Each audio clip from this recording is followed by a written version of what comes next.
Hello, my dears. So I recorded this in October, I got distracted, and it's now December. But I still wanted to upload this, so here we are. Quick disclaimer, if you like Starfield and its DLC Shattered Space, then this video is not for you. Please do not go to the people's accounts that I talk about and show here and leave mean, harassing, or disparaging comments, even though I am a huge jerk to Emil. This is just my opinion, you can take it or leave it, and it is for entertainment purposes only. There will be massive spoilers for Shattered Space, including its ending. Again, if you like Starfield and Shattered Space, then this video is not for you. Entertainment purposes only. Moving on, I'm going to be a major jerk to Emil, but I want to acknowledge that he's not the issue at Bethesda, but I do believe that he is a symptom of the bigger problems at Bethesda. Anyways, on October 2nd, Games Radar interviewed Emil, who is a studio design director and also the lead writer at BGS, right before the launch of Shattered Space. When asked about what making Starfield has taught the studio, Emil said that fans really want Elder Scrolls 6. Well, yeah, I'm speaking as someone who has been a BGS fan for a long time, but I'd rather have ES6 than Starfield or whatever else is running through Todd's head any day,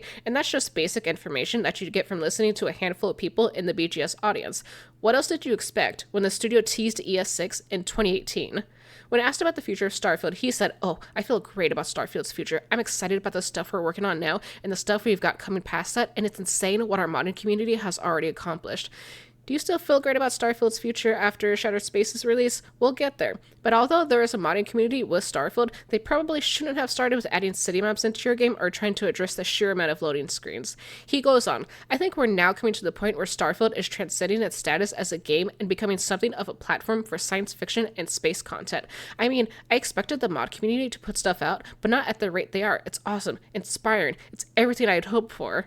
Emil, what are you smoking? A platform for sci-fi and space content? What does Starfield do better than Mass Effect, Cyberpunk, No Man's Sky? I'll throw in the Warhammer 40k universe. Sure, in Rogue Trader, you aren't exploring thousands of generated planets. It's a scan. But there's still a handful that you are exploring where you get story, quests, companions, weapons, and it's not all just a bunch of humans and a few xenomorphs. You can have a navigator, human, but she's also mutated and has pretty cool powers, an Eldari, a Drukhari, who you can have a very interesting romance with, a member of the Adeptus Mechanicus, and others, where in Starfield you get Vasco and humans in a space game.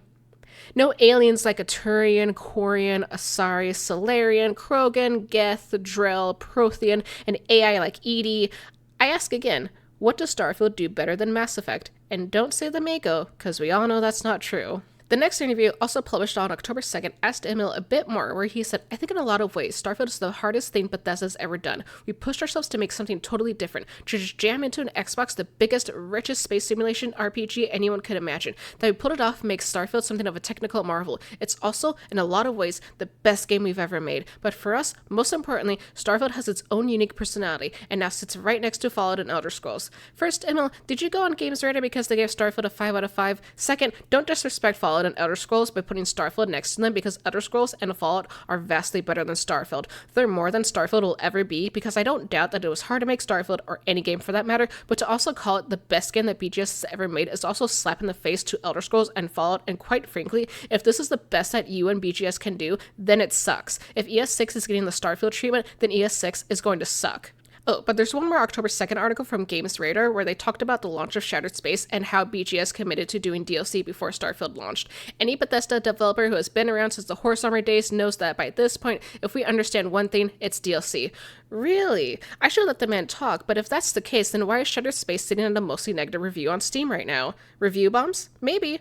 Or it could be because people think that you do not, in fact, understand DLCs.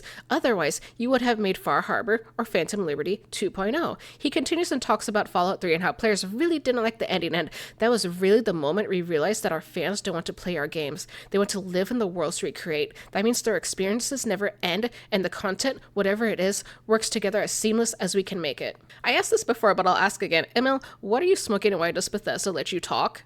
That was the wrong lesson to learn. It wasn't because we want to live in the world, it's because that ending was dumb. You had other companions, which one is the super mutant, who could have gone in there instead, and then you couldn't just pick the game back up and keep playing because your character was dead. It was also dumb because nothing your character did mattered. You took away agency from the player. Ask yourself, why do people hate the ending of Mass Effect 3? And you would come to a similar conclusion that you should have learned with Fallout 3. But hold on. Emil was saying that they learned at least something from Fallout 3. So let's have a look at the ending for Shattered Space in 3, 2, 1. Spoiler alert for Shattered Space, but when you are confronting a Nazgul Varun, or not confronting, when you're trying to help him, he basically tells you, hey, in order to make this plan work and you're trying to help me, you gotta kill yourself, or you basically have to accept dying. Despite the fact that you may have special properties or special, I guess, powers as a Starborn potentially, you're just gonna die. And you choose to help him, you kneel, then the game reloads you to the previous save point, to which you are brought to the same kind of illusion of choice. Like I said before, they learned the wrong lesson. I don't want to live in Skyrim. I'm experiencing Skyrim for like 100 hours, and with that experience is a story that has an ending. You're the Dragonborn, you need to go defeat Alduin, and after that, you can keep playing and do some DLC, but that has an ending too.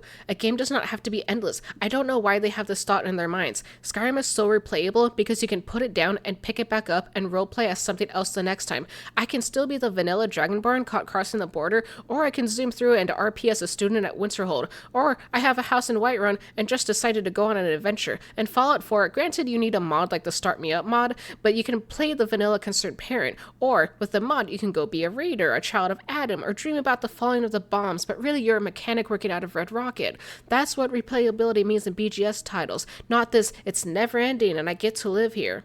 He goes on, talking about Far Harbor and how that was a really solid DLC, so I'd say we started there, but then, as happens when you have something special, the project takes on its own life, it becomes its own thing, blah blah blah, and when that happens, that's when you dive in, fully committed to the vision, and your gut is just telling you it's going to be good, because it was made with so much passion.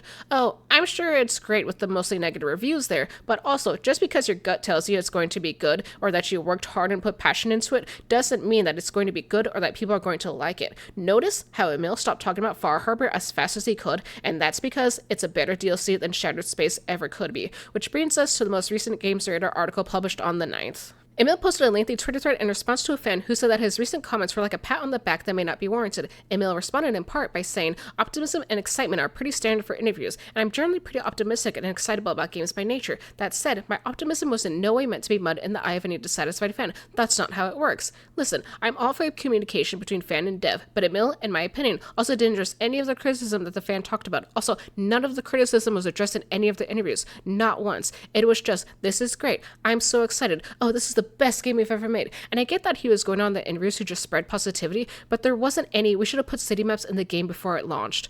Even with the quality of life update that happened, having a dev site out loud would have signaled that you are looking at the criticism, you admit to the F up, and that you should have done it at launch, but you're aiming to do better in the future. None of that happened. And while I can say good on Emil for not going on a rant like he did in 2023, which is still up, where he was gaslighting players, he also made it obvious that this is not the guy that you want doing PR for you, because he cannot take the hit to his ego, and yet Bethesda still lets him talk where he says nothing of substance. Not that we get something different from Todd, but at least Todd knows how to talk, and he won't go on a rant on Twitter about how hard devs work when nobody cares, because what they care about is if the end product is good. I wonder, because Emil didn't or couldn't address the criticism, which the fans said that these criticisms that have been said over and over again, are they listening or are they sticking their head in the sand? I'm going with sticking their head in the sand, because otherwise Shattered Space would have been good, and the criticisms I would keep bringing up would not be a thing or would have at least been improved on. He continues saying that he's very proud of the expansion and that most of the quests and levels were developed by BGS veterans going all the way back to Morrowind, and said that Starfield fans who have played the DLC are missing out, and that those who have played it and are disappointed make him sad. So there are veterans at BGS who helped make it, that all I can conclude is that they haven't learned anything from those games, or that you stifled their creativity because you're the lead of what I'm assuming is a team of writers, and I'm going to guess that what you say goes forward, or maybe I'm giving you too much credit, I don't know. And notice still, he didn't respond to the criticism, he just said that it made him sad. Okay, it can make you sad, but what are you going to do about it? Oh right, say that fans are missing out. Let's hear from someone who has gone to bat for Starfield, which is MrMattyPlays, and see what he thinks. I was so bummed out by a lot of these locations. It really feels like they generated a landmass and threw locations on top of it. Huh, yeah. I feel like I'm really missing out. The article also ends with Emil boasting that Shattered Space lets players explore like they used to in Fallout and Skyrim. Again, Emil, stop disrespecting Fallout and Elder Scrolls like that. There's also this nugget on the Twitter post where Emil says, maybe it's a game of expectations. Fans want a lot, and we do all we can to accommodate them. I'm going to stop this right here. Look at Baldur's Gate 3, now look at Starfield. Look at Baldur's Gate 3, and the reason why there are high expectations is because other devs, like the Baldur's Gate 3 team, delivered an amazing game, and they want BGS to also deliver an amazing game. Does it have to be on the same level as BG3? No. It would be nice, but no. But the expectation, at the bare minimum, is is to have a good game. Or just with the DLC, look at Phantom Liberty, look at Shadow of the Erdtree, look at the Old Hunters, look at Blood and Wine, now look at Shattered Space. In a DLC, gamers are looking for quality. Shattered Space doesn't have quality, except for being pretty. It's just more quantity. What is there to be proud of with Shattered Space? Yes, I'm still being a jerk, but how can you be when you can look at other BGS games and DLC that are better? Something to be proud of is Far Harbor, which, like I said before, Emil doesn't want to talk about because Far Harbor is actually the best DLC that BGS has ever made. Shattered Space could have been their next Far Harbor moment, and it just didn't happen here. Now, one thing about Shattered Space that's a little shady is they did not send out review copies for it. Bethesda, the higher-ups, decided that they want Shattered Space to be something that doesn't have reviews out there at launch, so people aren't able to make an informed decision before the launch, which already kind of highlights a lack of confidence in your own product. Emil, BGS, just take the L. As a longtime BGS fan, was I excited for a new IP? Sure, although I wanted ES6 more and Fallout 5 teased because up until this point, it's what BGS did best. I wanted to give Starfield a chance. I have over 100 hours in the game, and having Skyrim in space sounded great, except that it wasn't great. Starfield is the most boring game that BGS has ever made, and as the hours ticked by, I kept asking myself, why am I playing this and not Mass Effect 1? I'm not even talking about the Legendary Edition, I'm talking about 2007 Mass Effect 1 on the 360.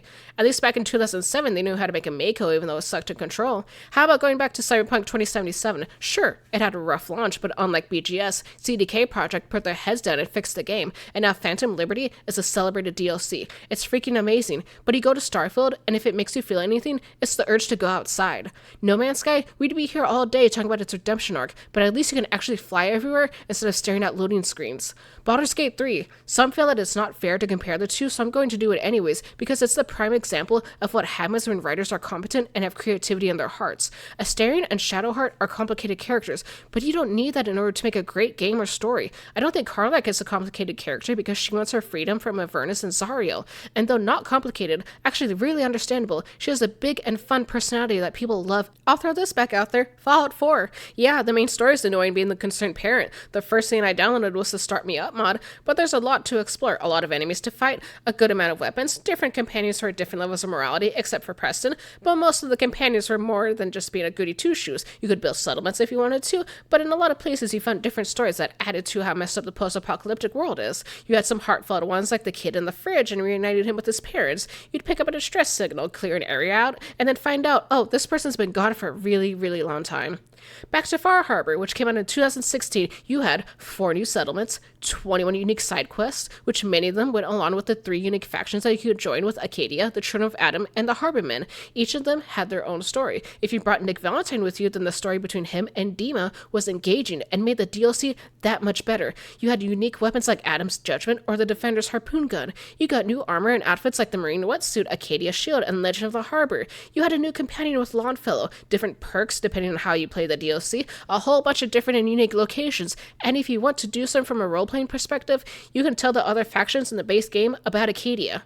What does Shattered Space have? No. Really, what does it have compared to Far Harbor? Sure, it's pretty, but does Andrea have any kind of reaction in the DLC? Spoilers in 3, 2, 1. And it was really disappointing to learn that there are bugs that prohibit her from commenting on things. There are major steps in the quest line, choices that you're going to make that it seems like Andrea is supposed to respond to or supposed to react to that just don't play out whatsoever. In particular, I tested multiple endings for Shattered Space, both the good ending and the bad ending. And in the case of the good ending, she did not react at all. And in the bad ending, I got 2 lines from her.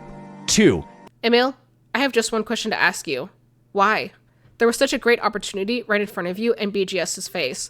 Andrea could have been fleshed out more alongside House Veyron and her interactions with them. You all could have taken lessons from Far Harbor and done something similar, and people would have praised BGS for it. And this would have been heralded as a comeback because it would prove that y'all haven't lost your edge to make a good story, a good DLC, that there's hope for a good ES6, that you've really listened to your audience, and I haven't even brought up Skyrim, Oblivion, or the other Fallout 4 DLCs. You could have made a good story, good content, and BGS just didn't. Take the L, look at the criticism, actually look at it, especially from longtime fans, and process it. A lot of reviews are saying the same thing, and that should be making the alarm bells go off in your head that this is a thing that a lot of people don't like, and we should fix it or not do it in future games. Then, when you're making ES6, don't make the same mistakes. I know it sucks to take an L on something that you worked long and hard for, but nobody cares how passionate you are or how hard you worked on the game. Just ask the people who worked on Concord. It is what it is. Starfield today is sitting at mixed reviews, Shattered Space at mostly negative. There are a lot of lessons to learn here. Right now, Fallout 4, probably because of the Fallout London mod, is performing better than Starfield right now. You're being outdone by a mod. And if you don't see why that's an issue, then I hope Todd pulls his head out of his rear and gets a better lead writer, designer, and competent writers who can flex their creativity and have a leader who doesn't hold them back, even if that means one or both of you retire to make way for a new generation, because Starfield and Shattered Space proves that not just Emil, but BGS has completely lost the plot. And some would say that they have for a very long time. And Emil, although you did well with the interaction with that fan, hopefully you don't have another freakout like in 2023, because if you don't want the smoke, then don't make the fire, and maybe Bethesda should have Todd talk instead. But honestly, as I said before, I know I've been critical and a jerk to Emil, and just laying all the blame at Emil's feet is easy, and he should absolutely be criticized. But he is not the problem at Bethesda, because if he was fired right now, things wouldn't suddenly be fixed at BGS, because it's a systemic issue from the top to the bottom. But he is, again, a symptom of the bigger problems at BGS with the writing, design, leadership, and the suits at BGS and how they are approaching their games, especially with quantity over quality, and I really don't want BGS to be the next Ubisoft. It's just, any BGS fan knows that they can do better. They have done better. I love the Dark Brotherhood, and Emil played a big part, or maybe the part, in making the Dark Brotherhood. Where did that creativity go? Where did the stories and lore go? Where did the good characters go? I can look and find multi-hour deep dive videos into the Dark Brotherhood and how cool they are, and it's inspired my writing. I can go back to Oblivion, Skyrim, or even ESO and look forward to joining them. I can find multiple lore videos about Elder Scrolls and Fallout that aren't some pop-ups on the wall, but with Starfield, there's an 8-hour video about how effed it and BGS is. Why did the Fallout TV show do so well? No, not a game, but compare it to The Witcher show, and Fallout is a prime example of what happens when you have writers and people who actually give a damn, and wanted to give it the proper respect and appreciation that it deserved. Now imagine if you had that same respect, appreciation, inspiration, and level of creativity for science fiction, space games, and RPGs in Starfield. Shattered Space was the moment to come back, to have the Phantom Liberty or Far Harbor moment, and that just didn't happen. Shattered Space was cut content, sold as a DLC. I don't know where Starfield will be in a few years, and after Shattered Space, I don't care. Like what? Should I just hope that Starfield has a No Man's Sky redemption at this point? Because in my opinion, that's probably what Starfield needs, is to just do a complete 180, or just leave it, because it's obvious that what BGS is doing isn't working. Bethesda, your hubris and toxic positivity is going to be your downfall, just like Ubisoft. It doesn't matter that people at the top like Emil and Todd refuse to see it. It's already in motion, and if you keep on this path, then it's not a matter of if, but when. Take the L and do better with ES6. Don't give it the Starfield treatment.